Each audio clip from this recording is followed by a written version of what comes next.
Action. Hello, my name is Jackie Geringer McDermott, and we're recording live from the English Valley's History Center in North English, Iowa. It is December 21st, 2024. This diary or journal was written by my great-great-aunt, Mary Elizabeth Claypool Wade, who was known as Libby Wade. And here's a picture of her. This was taken a few years later with her standing in front of her son's house down on the street a block south of her house. She was my grandmother's aunt and the matriarch of our very, very large family. Libby lived a half a block east of Main Street in a little house on Oak Street in North English, Iowa, until near the end of her life in 1959. I don't remember her, but she knew me as a baby. Downtown North English was also the center of my life as I grew up. I would like to introduce you, page by page, to the cast of characters from North English, Iowa, and the surrounding English Valleys area. February 18th, 1946. Went to Charles Powers' funeral today at the Methodist Church. Burial at Yankee Point. Went to the cemetery with Mr. and Mrs. Morse. Rather cold, but not bad for this time of year. Mr. and Mrs. Morse that they're talking about is Charlie and Neva Morse.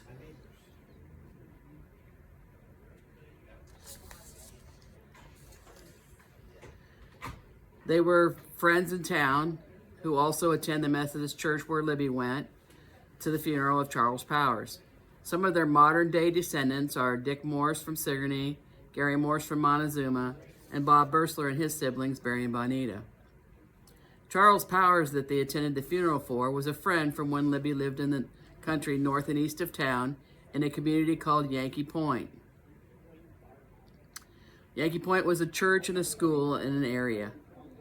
Libby's parents, Jonathan and Ann Mariah Hinkle Claypool, gave the land for Yankee Point Cemetery as a gift to Fillmore Township.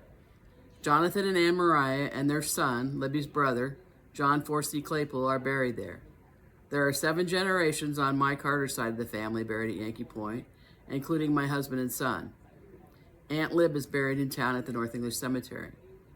Here is a picture of Jonathan Claypool and his family in front of the house beside the Yankee Point, whoops, put it up the right way, in front of the Yankee Point Cemetery. This is the farm where Ron and Barb Baines currently lived. Pictured are Jonathan over here, and Libby, and her son, Wayne, or Perky Wade, Lib's daughter, Anna, Rosa Carter Claypool, who was my great-grandmother, and Henry Claypool. This picture has to be before November of 1919, because that's when Jonathan Claypool, who was the grandfather, passed away. February 19th, 1946. WSCS study group here. 12 people present. Russell took Phyllis and some other kids to Kyoto to a basketball game. It snowed a little last night, all gone by noon, bright and sunny. Had a letter from Milan, now at Little Creek, Virginia. WSCS, or Women's Society of Christian Service, was a church group that she belonged to. Lib's youngest son, Russell, had a car, which gave the family the luxury of being able to go places out of town. And his niece, Phyllis, who was Mike and Lena's daughter, wanted to go with her friends to the high school game in Kyoto, so he took them there.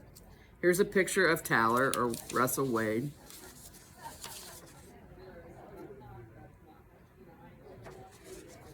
And this is his niece, Phyllis.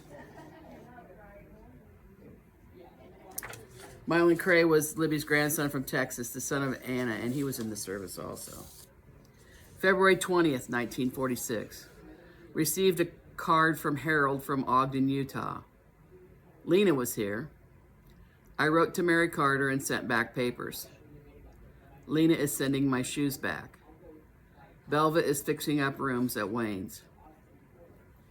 Harold, or Stub Wade, on this side of the picture, is Libby's grandson. He must have bought a postcard in Ogden, Utah to send to his grandmother as he traveled back to the West Coast for the Navy.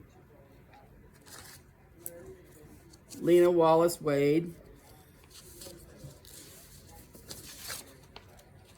is Libby's granddaughter, or excuse me, daughter-in-law, the wife of her son, Warren or Mike Wade.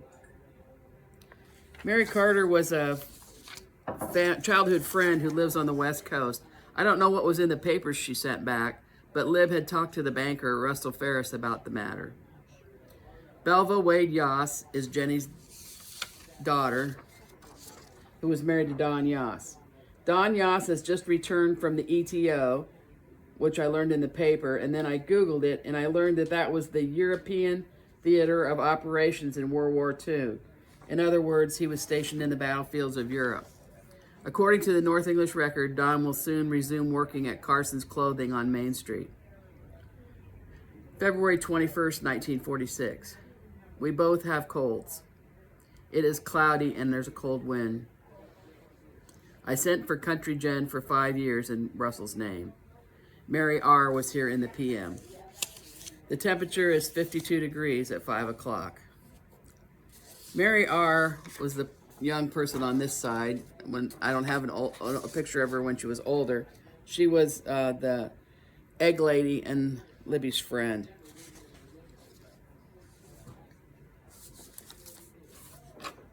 February 22nd, 1946. Georgia's birthday. Spring-like weather. Been sick nearly all day with a cold. A letter from Anna, Dr. Miller's 48th birthday. The George that she's talking about here is George Washington, because it's February 22nd, the first president. Anna Wade Cray is her daughter in Texas that she writes to very often. Dr. Miller, who was 48 years old, was Dr. L.A. Miller Sr., or Old Doc as we called him. I can hardly imagine him being 48, as he was elderly when I remember him. Right here's a picture of Old Doc.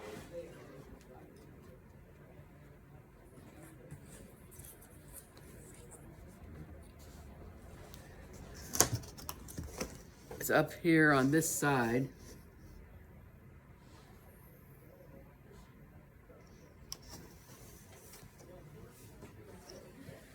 February 23rd, 1946. Warren's 43rd birthday. Still nice and warm. Lena and Judy and Jenny and Suzanne were here in the evening. Hattie came home today and was here a while. Her uncle is better. Warren is her son. We called him Mike Wade. Lena and Judy Wade are Warren's wife and 5-year-old daughter. My friend Laura Lee Shetler Fisher sent me some pictures of the Warren or Mike Wade family. Her grandmother, Nellie Hahn, was Lena's sister. So here is a picture of Mike Wade and his wife, Lena. And in this one, on this side down here, that's a picture of Judy with her parents, and then Phyllis is over on the other side.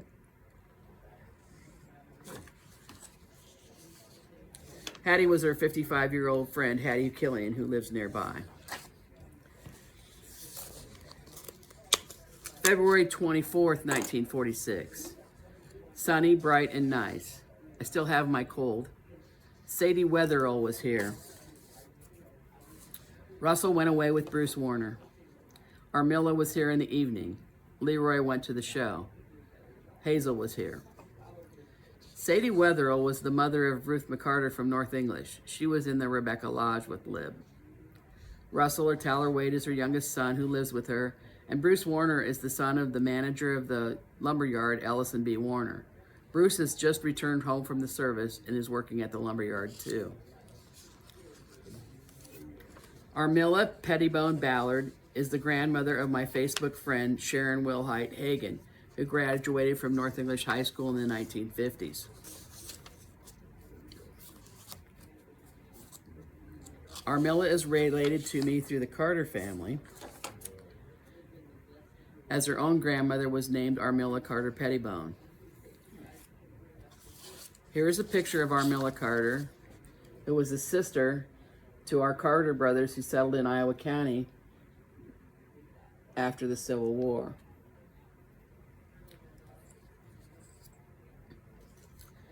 And here is a picture of her husband, Frank Pettibone.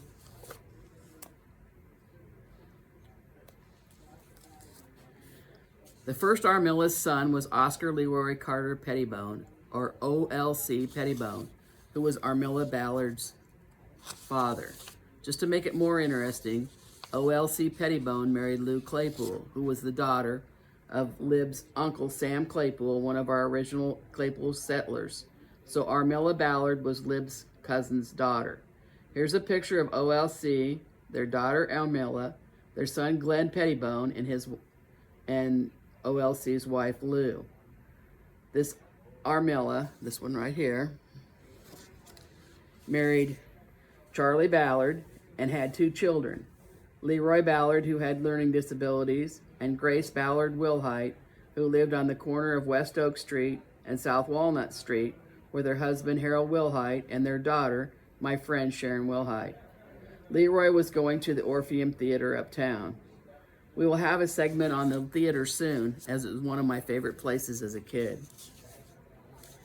Hazel Wade Cobb is Lib's granddaughter. According to her story, Hazel moved to North English with her parents, Wayne and Jenny Wade, in 1932 and went to school at North English High School. She met her husband, Glenn, on Main Street in North English, and they were engaged before she was out of high school.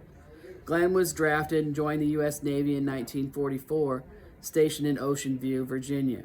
With their parents' permission, they were married on March 29, 1945, in the Methodist Church in North English. Hazel went back to Virginia with Glenn after their marriage and worked at Annex 2 on the base selling coffee and sandwiches until December of 1945 when Glenn was sent to Cuba. At that time, she came back to North English and worked at the fair store. Later, she and Glenn farmed west of North English. February 25th, 1946. Suzanne stayed here while her folks went to Cedar Rapids, where Evelyn went to the doctor for allergies. Judy was here in the afternoon. Lena went to Millersburg as one of a comm about Laura Wilson. She is to go to the IOOF home at Mason City today. Mrs. Benny Miller died today. Suzanne is her 3.5-year-old great-granddaughter, and her parents are Wayne and Evelyn Kurtz. Evelyn is another daughter of Wayne and Jenny Wade. Judy Wade is Lib's 5-year-old granddaughter, the child of Warren and Lena. Lena is Lib's daughter-in-law. I think she's trying to say that Lena was on a committee to see to the welfare of Laura Wilson, who will go live in a nursing home sponsored by the IOOF International Order of Odd Fellows in Mason City. Mrs. Benny Miller that died today is Mary Etta Miller, the great-grandmother of Bob and Jan Nyman of North English, and the mother of Noah V. Miller, who was around North English when I was a kid. I always thought that Noah V. Miller was in Gary Miller's family because there is a Noah Miller in Gary's family, but I was wrong about that. There were different Millers who lived in town here and had come originally from Virginia and moved to North English in 1930 to retire. We'll have a feature story on Noah V. Miller soon, as there is a display dedicated to him at the English Valley History Center. And also we will soon be showing a story on the Millers who ran the Miller Hardware someday soon. There are stories galore around this building with features to do. February 26, 1946. Have not felt very good. Have such a cold. Russell is not good either. Legs and back. Hattie stopped by after lodge. Some snow and colder. Hattie is Hattie Killian, her 55-year-old friend from Lodge, who has returned to North English to care for her elderly mother, Clara Harper Newberry. Here's a picture of Clara on this side, but I don't have a picture of Hattie Killian yet. February 26, 1946. I had a letter from Harold. The snow was all melted by noon. Mrs. Shute was here. She's going to Mrs. Miller's funeral. Mrs. Bursler was here in the PM. Dale stopped a while. Dr. Miller and Larry were here. Larry has to go back in 12 days. Harold was her grandson, Stub Wade, who was stationed in the Navy on the West Coast. Mrs. Shute was Jessie Shute, who was Leona Glance's mother. Mrs. Bursler was Ruth Bursler, the sister of her friend Hattie Killian. Dale, I'm not sure who that was. Dale must have been a friend or co-worker of Russell's. Dr. L.A. Miller and his son Larry Miller were longtime father and son doctors in the North English community. Larry was still in the service at this time and has to return to the service in 12 days. Libby does not say if this was a social call or a doctor call. It could have been either or both. The Millers were friends of Libby's and lived 1 block south. However, Lib had a horrible cold, so they could have been there on a house call. Old Doc Miller was still making house calls when I was in high school in the 1970s. February 28th, 1946. Still not feeling very good. Verdi was here. Had a letter from Anna. Oil barrel filled. Not so cold. The temperature was 30 degrees at noon. Verdi is Lib's good friend, Verdi Mahana McKinstry, and I don't have a picture of her either. Anna Wade Cray was Libby's daughter who lived in Texas. The outside oil barrel was filled with fuel oil to heat the house. It was a predecessor to propane or natural gas or electrical heating. We had fuel oil till I was a teenager when the natural gas pipeline came through North English. I thought it smelled bad and I would not care to go back to that way of heating again. This concludes the diary portion. And now we'll change to correspondence.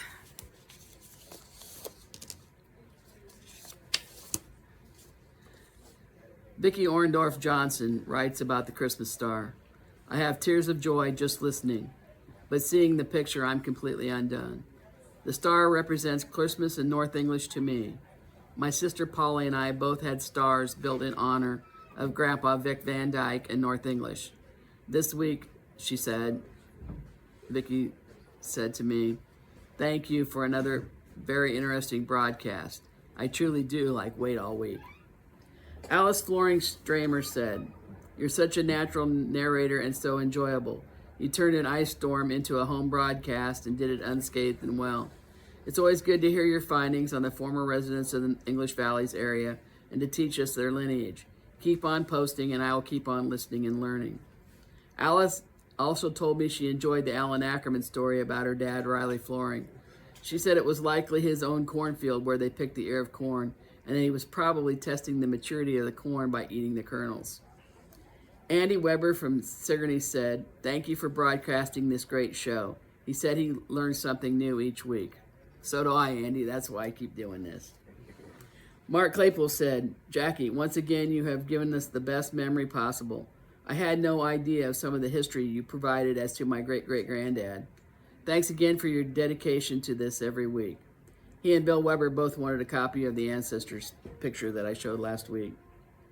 Melody Heath Van D said, I love listening to you, Jackie. You're a natural doing this and make it interesting. I also had a shout out from my friend Suzanne Claypool in Texas, and I interestingly met someone this week. I'll talk about that in a little bit. About the picture of the North English football team from 1940, Helen Kirkpatrick Schwiedert from Colesburg, Iowa and Lake Placid, Florida writes, just love this, Jackie. I saw my dad in that photo right away. He was a freshman that year, and I remember he told me he weighed 98 pounds when he joined the football team. Oh my. Pam Kavanaugh Shield said, so glad you could be safe at home for the broadcast. I know I'm not alone in expressing how grateful I am for your time and effort in sharing the history of our hometown and its families.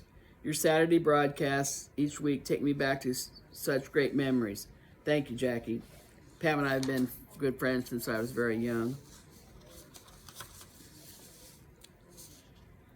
The person that I met this week at bingo walked over me and she said, well, I'm a fan, I guess. And I said, I guess a listener maybe. And she said, I'm Louise Ballard Davis. And she was in the class of 66, and it was really nice to meet someone that's been listening to my programs. My childhood friend from Oregon, Mary Warner Kerner, wrote and said, I love your broadcast, Jackie. So many names are familiar being associated with Dad in the lumberyard. I remember Dad telling me that Tyler Wade made Betsy and I a little doll bassinet for our Christmas dolls one year. It kind of brings a tear to my eyes. Rick or Beetle Kavanaugh said, "Thank you, Jackie, for mentioning the Home Lumber Company. I worked there for 2 years. Looking forward to hearing about the North English Creamery next week. Love all the history." Great job, Jackie. Okay, so my history story on the Creamery is this. On the wall behind me here, I've set these pictures. And this one here is about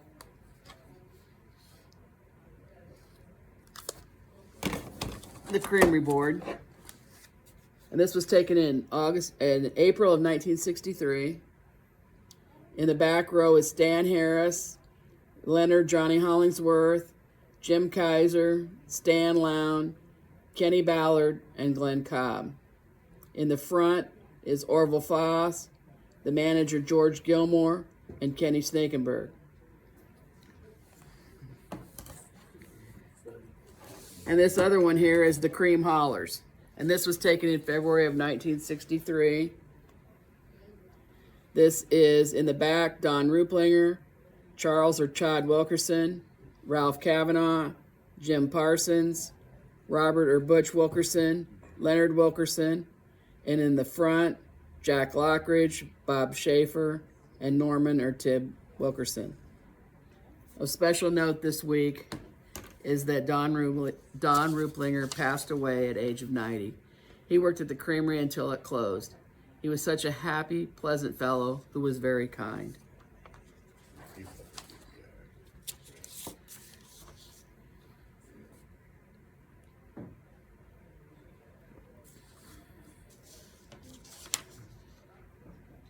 Another thing I would like to tell today is more about the star. We have a storyboard here about the star, and there's different pictures on it of things that went on that day when they refurbished the star. And it made the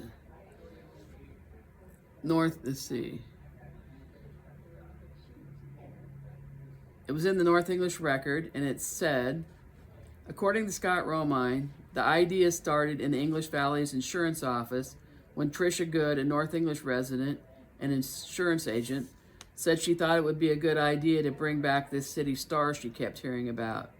Romine said he looked into the matter with City Clerk Kathy O'Rourke, this was from 2007, and began investigating the feasibility of bringing back the star and the work it might involve. At that point, we had the idea that the star was no good, Romine said about a common belief of the star's condition before a machinist and an electrician examined it.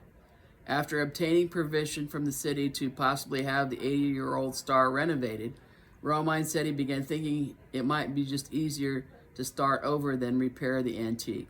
So he spoke with local machinist Richard Schmidt first about making a new one. He said, "No, I won't make a new star, but I'll fix up the old one," recalled Romine. City workers Dave Knipfer and Tim Garrett then placed the star in Schmidt's hands last year, but due to scheduling conflicts of others involved in the star's comeback, the project wasn't ready to be revealed until this Christmas season.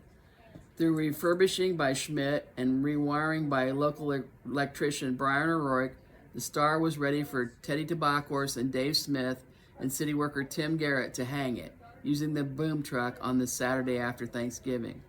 Older residents in the community, like 84-year-old Forrest Good, say they appreciate the work it has taken to bring back something they associate with their childhood. I was 7 years old in a teeming wagon and bobsled with my dad going up north on the hill on Main Street when I first remember seeing the star, said Good. Good said that even though he lives in the country, he recalls the star being part of the Christmas tradition along Main Street, along with candy sacks handed out by area businesses to children and free ham and turkeys. Today, the star remains the only part of the tradition that the town could bring back, a symbol of Christmas in days gone by. Good said the rehanging of the star has been something he wanted to see in his lifetime and glad it finally happened. It's really pretty. It makes me think of Christmas. And then there's the bottom picture of it at night lit up.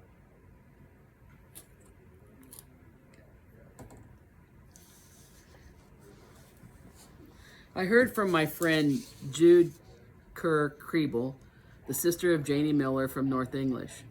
She thanked me for mentioning the short Christmas music video on YouTube by her daughter Stephanie Giffen called Remember the Gift. That is STEFANIEGIFFIN, Remember the Gift. She went on, "You're such a wealth of knowledge about folks in the area. I love all the pictures you show. And here is a gift for you, Jude, from your sister Janie and me." This week's featured story is about Homer Kerr, the grandfather of Stephanie Giffen that I just mentioned with the video, and the father of Jude, Janie, Joan Horner, Phyllis and Willie Kaufman, and the late John Kerr from South English. I was a city clerk at South English for many years, and I lived in the South English community beginning in 1990, and I got to know really well some of the elderly people there, as I had previously managed the restaurant there in the late 1970s, and I spent a lot of time sitting around uptown visiting with people at both bars. The bars are the place to socialize in small town USA. So much that I would often quote or speak highly of those people, such that the current citizens would tease me about how much I thought of those people. Believe it or not, some people think that I'm kind of crazy because I'm so much into history. Anyhow, one of those esteemed citizens of South English was Homer Kerr. They say it Kerr now, or Kerr now. We used to say it Kerr. Homer lived just down the street from me at the time, at the south edge of town on a farm, and as you will learn, he was a man ahead of his time. He lived to be 101 years old, from 1910 to 2011. I believe he had a life of remarkable accomplishments, and it packed a whole bunch of living into his life.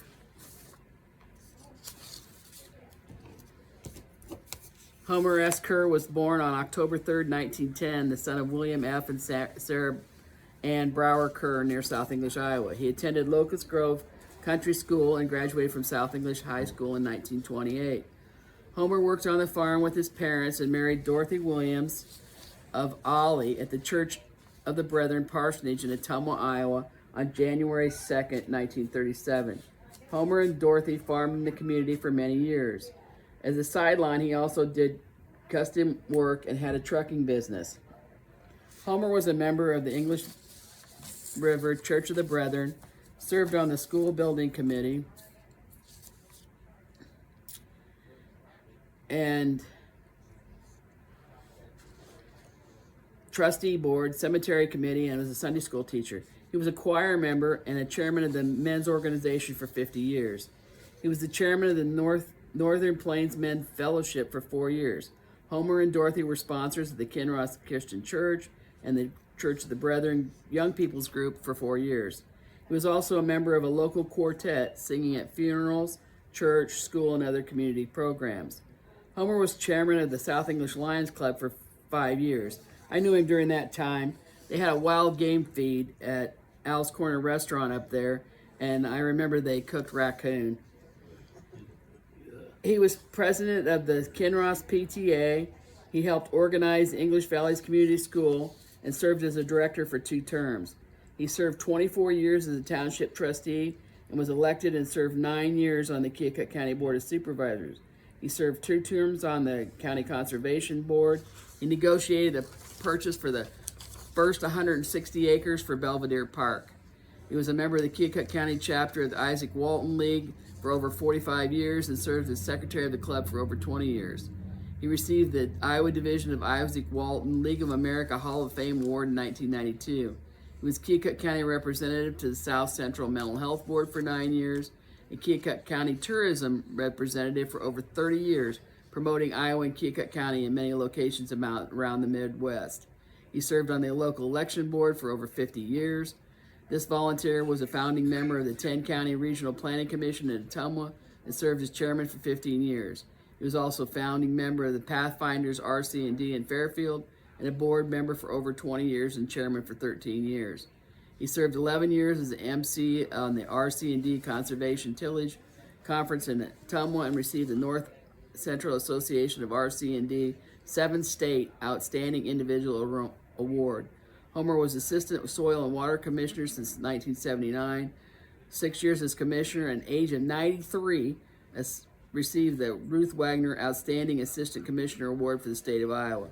He installed many conservation practices on his farm and practiced no-till and conservation tillage because it was the right thing to do. Homer also spent 15 years as a field assessor for the county assessor. He volunteered for many community projects, one of which was helping with the 6th grade camp out every spring for 20 plus years. He conducted the fire starting contest and the class on boat safety. He was an MC for many events and delivered the children's talk at his church on Arbor Day, and gave each child a tree to plant. He had a gift of memorizing poetry and could recite poems throughout his life, including before he started to school. Homer and Dorothy were married for 67 years. They liked to travel and went to Canada fishing and sightseeing many times, including Churchill and Hudson Bay. They were in Alaska 6 times, once above the Arctic Circle, to the Eskimo village of Kozatek, to Dutch Harbor, to the Aleutian Islands and Kodiak Island. They traveled to Wyoming and Montana on hunting trips many times, making lasting friendships wherever they went. After Dorothy lost her legs in February of 2002, Homer did all the laundry and cooking. My favorite story I heard on Homer Carr is this one. When he was way up in age, I walked into the tiny South English post office, and there he stood. And I said, "How'd you get here?" And he said, "I drove." I just chuckled and said, "Okay, then." This is our acquisition of the week.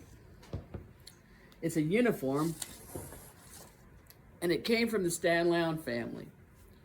It had belonged to Stan, and he played baseball, and he graduated in 1943. Does anyone know about it? It's an American Legion team. You can see the logo there. If anybody has any ideas about this, please let us know. We also want to let you know you're welcome to come and sit as we do the broadcast each week from the History Center, and that we welcome your feedback. It really does give me a desire to continue when I hear positive feedback. We have now set up a channel on YouTube where the podcast can be viewed. It's easier than hunting on my page for the broadcast. They are archived by the date of broadcast. We invite you to like, subscribe, share, and tell your friends. We also continue on Facebook each week. Funding for the History Center comes from Iowa County 100 Plus who care and the Iowa County Community Foundation.